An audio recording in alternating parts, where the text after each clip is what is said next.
પૂરનું postmortem.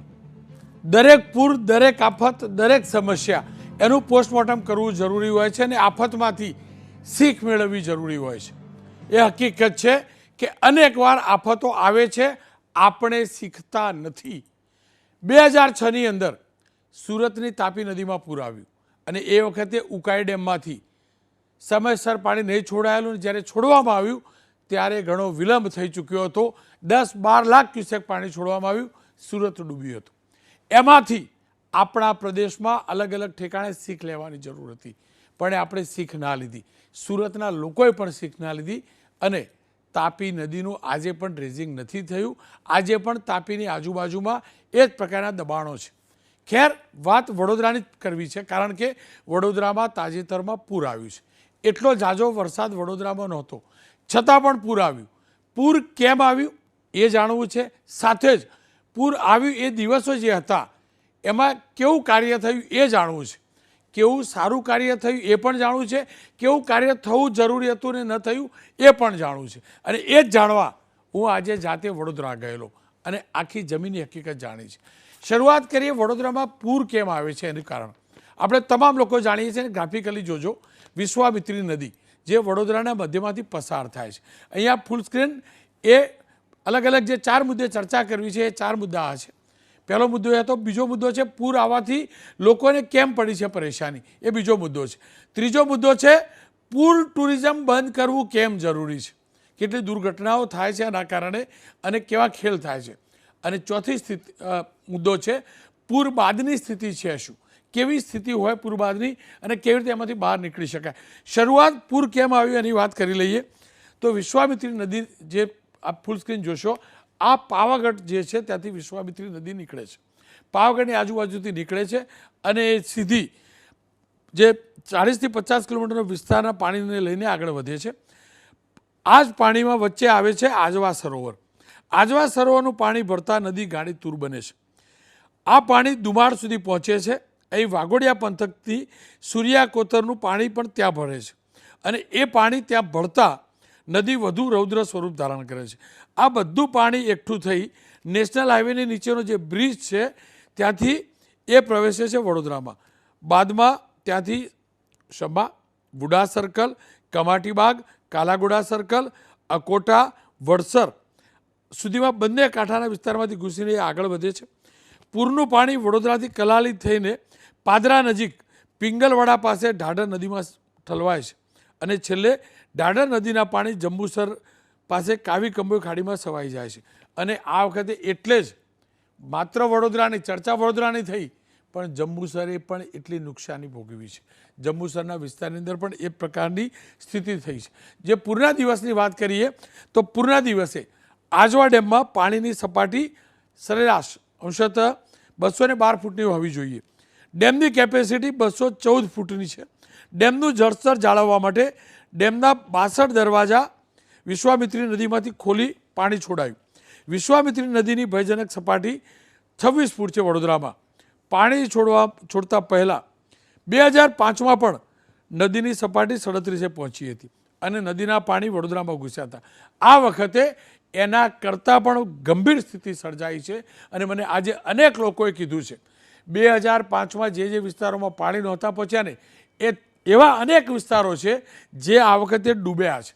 એનું કારણ એ છે, એનું સૌથી મોટું કારણ એ છે કે વડોદરાની અંદર પણ જે નૈસર્ગિક રસ્તા હતા તે 2005 કરતાં પણ વધુ એ રસ્તાઓ પર દબાણ થયા છે. જે પાણી નિકાલના નૈસર્ગિક રસ્તા હતા એ રસ્તા બંધ થયા છે. એનું કારણ એ પણ છે કે જે તળાવો છે વડોદરાના એની આજુબાજુ પણ એ જ પ્રકારના દબાણ થયા છે. નદીની આપણે વાત કરતા હતા તો 2005થી અત્યાર સુધીમાં માત્ર વિશ્વામિત્રી જ નહીં, જે બીજી કાંસ છે આજુબાજુની, આ ભૂખી કાંસ જુઓ છો, એની આજુબાજુમાં પણ દબાણો થયા છે. દુનિયાભરના દબાણો છે અને એના જ કારણે નદીની પાણી વહન ક્ષમતા જે છે તે સતત ઘટી રહી છે અને હજુ પણ ઘટશે, કારણ કે વર્ષોથી નદીની અંદર સાફ સફાઈ નથી થઈ. નદી કેમ કે પર્વતીય વિસ્તારમાંથી આવે છે અને આખા બેલ્ટની અંદરથી પોતાના પાણીની સાથે કાપ પણ લેતું આવે છે, એટલે એનું ડ્રેઝિંગ જરૂરી હોય છે, જેના કારણે એની ડેપ્થ જળવાય. એ ડેપ્થ જળવાઈ નથી. સાથે જ બંને સાઈડ અલગ અલગ પ્રકારના જે દબાણો થયા, ખાસ કરીને વડોદરામાં એન્ટર થઈ ત્યારે એના જ કારણે એક તો ડેપ્થ ઘટી અને એની પહોળાઈ ઘટી. મતલબ એ થયો કે નદી 2005 વખતે જે પાણી લાવેલી અને કેરી કરીને આગળ લઈ જતી હતી એના કરતાં પણ ઓછું હવે કેરી કરી શકે છે. અને એ જ કારણ છે 2005માં પણ પૂર હતું, પણ આ વખતનું પૂર એનાથી વધુ ગંભીર હતું. અને એના અનેક ઉદાહરણ છે. અનેક લોકો કમ્પ્લેન કરે છે કે મોલ બની ગયો, પુરાણ થઈ ગયા, દુનિયાભરનું થઈ ગયું. આ હકીકત છે. પૂરનું પોસ્ટમોર્ટમ કરવા માટે પહેલી વાત એ જ છે કે નદી અને કાંસની આજુબાજુમાં પુરાણ, નદીનું ડ્રેજિંગ નહીં થવું. પુરાણો કેવા કેવા પ્રકારના થયા છે? માત્ર ખાનગી પાર્ટીઓ જ કર્યા છે એવા નહીં, સરકારે પણ એ જ પ્રકારના પુરાણ કર્યા છે. છાણીની અંદર જે એસટી ડેપો બન્યો હતો ત્યાં એક સમય કાંસ હતો, અત્યારે આટલી નાની ખાડી થઈ ગઈ છે. પોસ્ટમોર્ટમમાં એ પણ જરૂરી છે કે આપણે આપણા તળાવ જે ગાયકવાડ સરકારમાં ઇન્ટરલિંક કર્યા હતા, એક તળાવ વધુ ભરાઈ જાય તો એનું પાણી બીજામાં જાય, બીજાનું ત્રીજામાં જાય, એ જ રીતે કાંસનું પાણી વહેતું વહેતું આગળ આ નદીમાં જાય. આખી સિસ્ટમ કોલેપ્સ થઈ ચૂકી છે વડોદરાની, અને એ સિસ્ટમને સુધારવી જરૂરી છે. આ કાંસ જેની વાત કરું છું ત્યાં એક સાઈડ MS યુનિવર્સિટી છે અને એક સાઈડ એસટી ડેપો હતો. એસટી ડેપો આપણને રૂડો રૂપાળો કરવો હતો.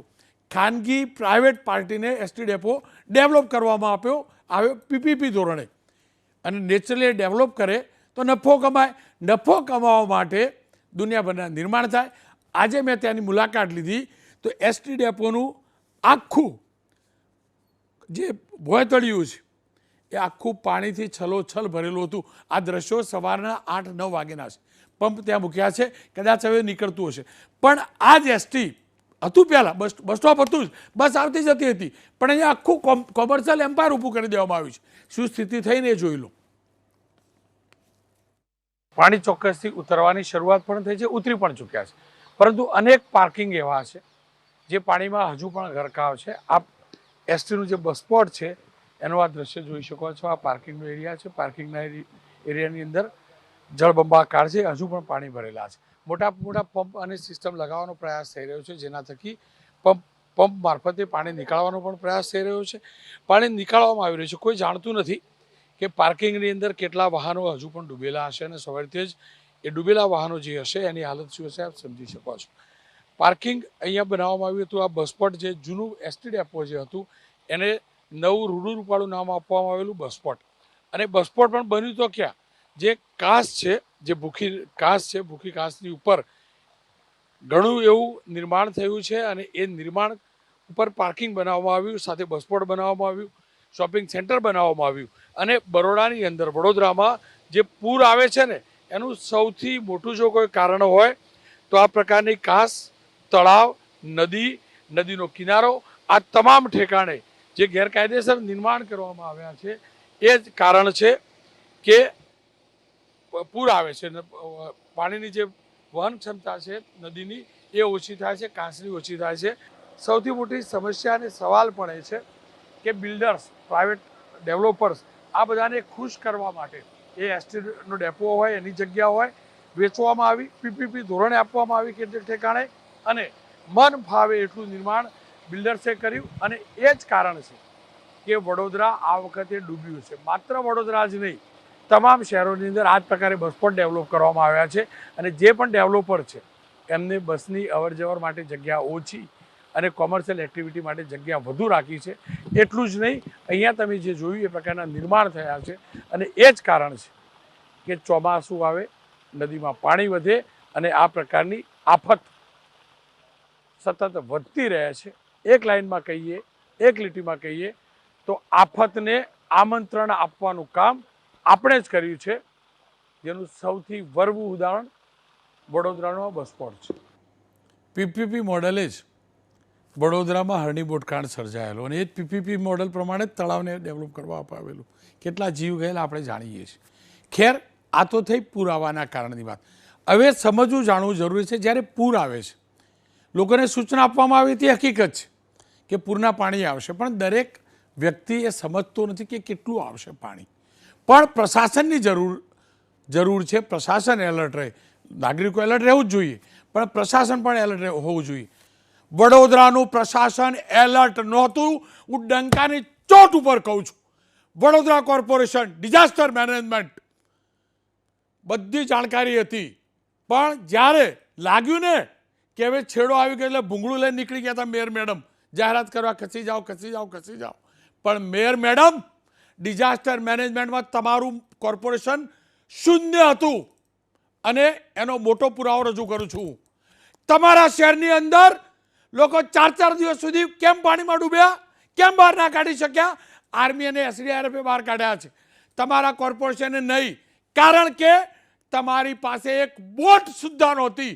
બોટ સુદ્ધા ફૂલ સ્ક્રીન જોજો કે જેનાથી લોકોને બહાર કાઢી શકાય. તમારી જે બોટ છે ને, ઇમરજન્સી ડિઝાસ્ટર સેન્ટરની આરીએ ગુજરાત સરકાર સાથે મળીને હાઈવે ઉપર, ત્યાં હું જઈ આવ્યો છું. બધી બોટ સડી રહી છે, એક બોટ કામમાં નથી આવી. કેમ સમજતો હતી? કેમ સમજતો હતી આ સ્થિતિ સર્જાય? આ બોટ અમારા રૂપિયા આવેલી છે, કોર્પોરેશને લીધેલી છે, અને કેટલીક બોટને રાજ્ય સરકારે આપી છે. રાજ્ય સરકારનું ડિઝાસ્ટર મેનેજમેન્ટ જોઈ લે, મેનેજમેન્ટ આ જોઈ લે, કેટલી બોટ તૈયાર હતી. આ બોટ તૈયાર હોત ને તો મારા ગરીબ દીકરા દીકરીઓ, માતા પિતા પાણીના પ્રવાહમાંથી બહાર કાઢી શક્યા, ભૂખ્યા તરસ્યા ના રહ્યા હોત. મેં જોયું છે, મેં ત્યાંથી રિપોર્ટિંગ કર્યું છે, જોઈ લો. વડોદરા ઇમરજન્સી રિસ્પોન્સ સેન્ટરની હાલત કેવી છે આપ જુઓ. આ બોટ પડી છે, 1 2 3 4 5 6 7 8 બોટ. અને આ એક પણ બોટ જ્યારે પૂર આવ્યું ને ત્યારે કોઈના પણ કામમાં આવી નથી.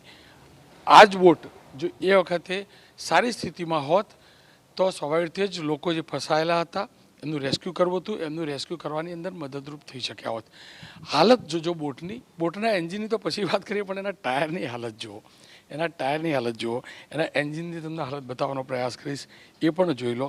આ ઇમરજન્સી રિસ્પોન્સ સેન્ટર, જે મહાનગરપાલિકાનું ઇમરજન્સી રિસ્પોન્સ સેન્ટરને જ રેસ્ક્યુ કરવાની જરૂર હોય તો પછી બાકીની હાલત શું હશે આપ સમજી શકો છો.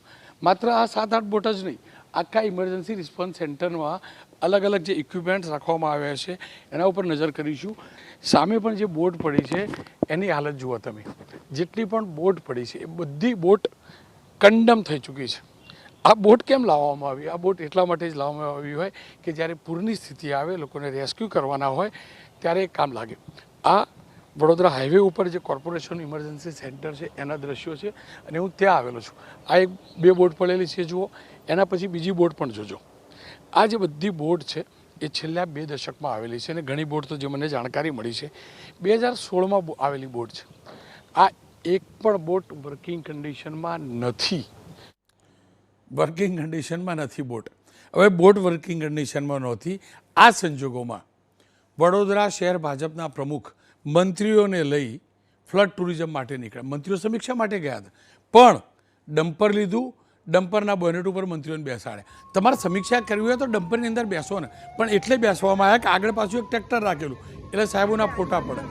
એક ધારાસભ્ય પણ હતા ને આ પણ હતા.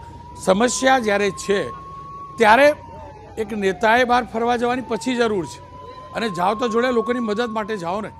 પણ અહીંયા મંત્રીશ્રીને ધારાસભ્યએ પણ ના કહ્યું, અને ત્યાંના ભાજપના પ્રમુખ સાહેબે ના કહ્યું કે આવી રીતે ના નીકળાય, અને પાછા આ સ્થિતિ જુઓ. હું ફરીથી કહું છું, માત્ર આ સવાલ મંત્રી કે નેતા પૂરતો નથી. આપણે નાગરિકો પણ પાણી જોવા નીકળીએ છીએ, સેલ્ફી પાડીએ છીએ, રીલ બનાવીએ છીએ. આજે જ કોઈ ભાજપના એક મહિલા સ્થાનિક નેતા છે, એમનું રીલ પણ આવી ગયું પાણીની અંદર ઝૂમતા પતિ સાથેનું. ખેર, પણ આ સ્થિતિ જે સર્જાય છે એના કારણે જે રેસ્ક્યુ વર્ક છે, જે લોકોની મદદ પહોંચવી જોઈએ, એમાં વિલંબ થતો હોય છે. અને મને એટલે જ લાગ્યું કે માત્ર બોલવું ના જોઈએ, કોર્પોરેશનને પૂછવું પણ જોઈએ. મેં સ્ટેન્ડિંગ કમિટીના ચેરમેન છે વડોદરાના, એમની સાથે વાત કરી છે, એ જોયું. અને જેટલા લોકોનું મળ્યો આજે સયાજી ગાર્ડન ઉપર મળ્યો, તમામ તમારા જ પક્ષના સમર્થક હતા. ચોખ્ખું કહેતા હતા અમે ભાજપના સમર્થક છીએ, પણ એ તમામ લોકો એમ કહેતા હતા ભાજપનો એક નેતા અમારો ફોન નહોતો ઉપાડતો, અમે તકલીફમાં હતા. એટલે આ સ્થિતિ કેમ નેતાઓએ જમીન સાથે જોડાયેલા નથી રહેતા? એમની પણ તો જવાબદારી હતી. આવા જ સમયે 5 વર્ષમાં એક વખત તો અપેક્ષા હોય, એવા જ સમયે ફોન ના ઉપાડે, મદદ ન કરે તો એ કોર્પોરેટર, એ સાંસદ, એ ધારાસભ્યની જરૂર શું? શેના માટે લોકો લાઈન લગાડે? એમને ડૂબવા માટે તો કોઈ લાઈન લગાડે નહીં. વરસાદ જ્યારે ચાલુ થયો અને વિશ્વામિત્રીની સપાટી 25-26 ફૂટ ક્રોસ થઈ, એટલે અમે તમામ વડોદરાવાસીને કે 2005ના અનુભવના આધારે જે એરિયામાં પાણી ભરાયા હતા એ લોકોએ સ્થળાંતરિત થવું જોઈએ. લોકો કે 70% એરિયામાં અમે લોકોએ એનાઉન્સમેન્ટ કર્યું, રાત્રે રેડિયો પર એનાઉન્સ કરાયું, અમે અમારા ફેસબુક પર અમારી એ મૂકી, ઘણા બધા મીડિયાઓને અમે ફોન કરીને બોલાવીને કીધું કે આ સમાચાર ચલાવો. વોટ્સએપ ગ્રુપમાં અમારા કાઉન્સિલરોના ધારાસભ્યોના ગ્રુપમાં પણ મેસેજ લખ્યો કે પોતાના એરિયામાં લો લાઇંગ એરિયામાં રહેતા લોકોને સ્થળાંતરિત કરવાની સૂચના આપી. અને વિશ્વામિત્રીનું લેવલ તો વહેલી સવારમાં વધ્યું. આખી રાત તો પરમિસિબલ લિમિટ હતી 30, પણ સમય હતો. પરંતુ લોકોને પોતાના ઘરથી પ્રેમ હોય, ઘર વખતેથી પ્રેમ હોય કે બીજી કોઈ વ્યવસ્થા ના હોય, એમને વાંક હું નથી કાઢતો, પરંતુ સેન્સિટિવ વિષય છે. સિદ્ધાર્થ બંગલો છે, સામ્રાજ્ય બંગલો છે, આમાં દર વર્ષે પાણી આવતો જ્યારે પણ વરસાદ વધારે આવતો હોય.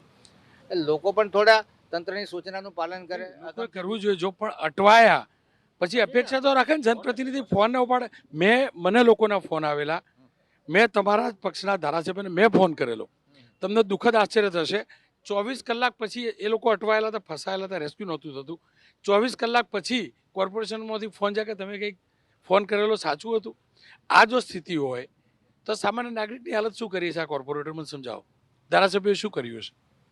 ઘણી વખત એવું થાય કે હવે મારી વાત કરું તો કોઈક મિટિંગમાં બેઠો અને કદાચ ફોન ના ઉચકાયો હોય, કારણ કે મોટા આયોજન કરવાના.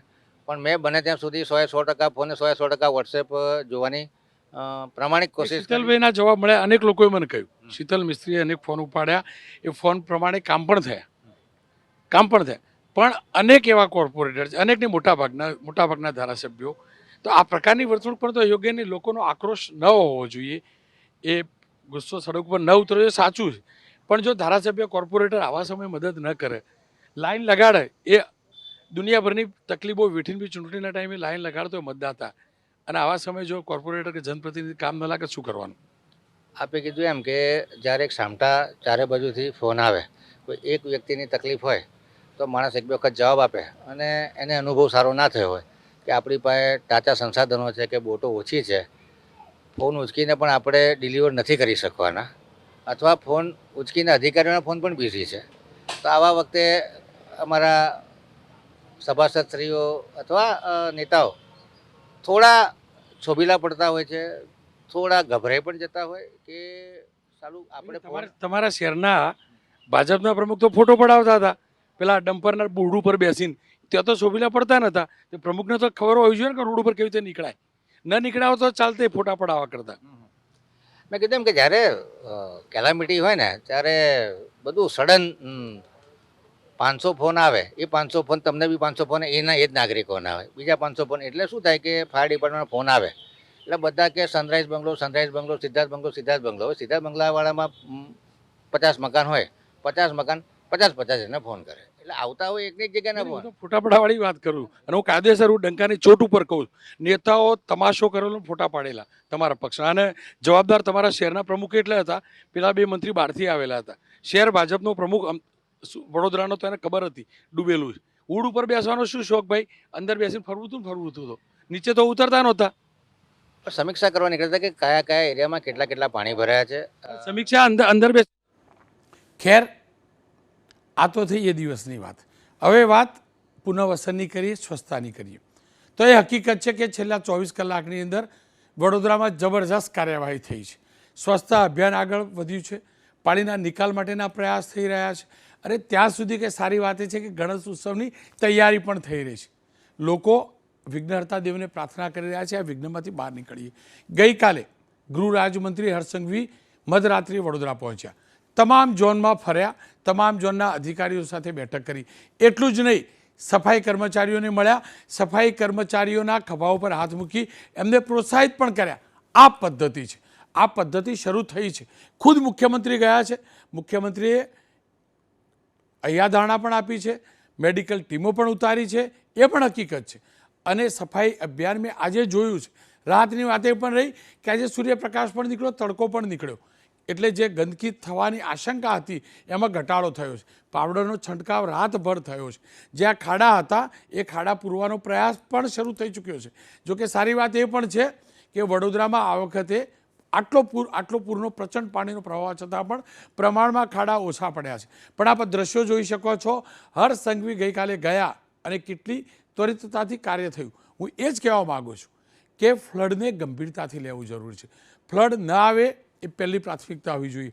ફ્લડ આવ્યું તો એ વખતે રેસ્ક્યુ કામ સારી રીતે થાય એ સારી રીતે હોવું જોઈએ. દ્રશ્યો પણ જોજો, રેસ્ક્યુ પછી જે પુનર્વસન માટેના જે પ્રયાસ થાય છે, જે સફાઈ માટેના પ્રયાસ થાય છે, કર્મચારીઓ સાથે મળી નેતા પોતે નાગરિક બને છે, કારણ કે નાગરિક હોય છે, અને આ રીતે જો કાર્યવાહી શરૂ કરાવે છે તો સ્વાભાવિક રીતે જ વડોદરા ફરીથી ધમધમતું થાય છે. માત્ર વડોદરા જ નહીં, જ્યાં સ્થિતિ સર્જાય એ વિસ્તાર ધમધમતો થાય છે.